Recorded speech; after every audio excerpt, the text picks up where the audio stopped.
Good evening সকলোকে। আজি আকৌ আমাৰ গগৈ পকৰি খাবলৈ মন গ'ল বোলে, চাহ খাবলৈ পকৰিকে বনোৱা। পকৰিটো সকলোৱে বনাব জানে বাৰু, কিন্তু মইনো কেনেকৈ বনাওঁ মোৰ ষ্টাইলত আপোনালোককো দেখাওঁ। এতিয়া পিঁয়াজ কাটি লৈছোঁ আৰু তাতে নিমখ অলপমান দি পেলাই মানে অকণমান খচি ল'লোঁ। তাৰপিছতে জলকীয়া দি দিলোঁ। জলকীয়া দি পেলাই কি কয় আপোনাৰ বেচন দি পেলাই অলপমান পিঠাগুড়ি দি দিছোঁ। পিঠাগুড়ি দি দিলে অলপমান মচমচীয়া হয়। তাৰপিছতে গ্ৰীণ মটৰ আছিলে, গ্ৰীণ মটৰ অকণমান দি দিছোঁ আৰু ধুনীয়া। আপোনালোকে এনেকৈ খাই পাইছেনে বাৰু গ্ৰীণ মটৰ দি পেলাই? মই কিন্তু বুট দি পেলাই খাওঁ বাৰু দেই, সেইটো বহুত ভাল লাগে। তাৰপিছত এয়া পকৰি বনাইছোঁ আৰু এতিয়া ঠাণ্ডা দিনত গৰম গৰম পকৰি সেইটো খাই পেলাই একদম ভাল লাগে। মোৰ কিনা পকৰিতকৈ আৰু ঘৰতে বনাই খোৱা পকৰিটো টেষ্টটো বেলেগ নহয় জানো? ঘৰতে আৰু গৰমে গৰমে, কিনি আনিলেতো এনেকুৱা ঠাণ্ডাই হৈ ঘৰ পাওঁতে মানে। এয়া পকৰি হৈ গ'ল আৰু বনাই মেলি।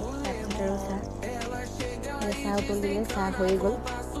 বাকী আৰু এতিয়া খাবহে লাগে। পিছে মই কিন্তু গাখীৰ চাহ বহুত ভাল পাওঁ দেই, গাখীৰ চাহেই খাওঁ, সেইকাৰণে দেখিছে আপোনালোকে আৰু। তাৰপিছত এয়া অথনি ৰাতিপুৱা পুৰি আছিলে, এয়া পকৰি হৈ গ'ল। এতিয়া আমি খাই লওঁ দেই, বাই বাই।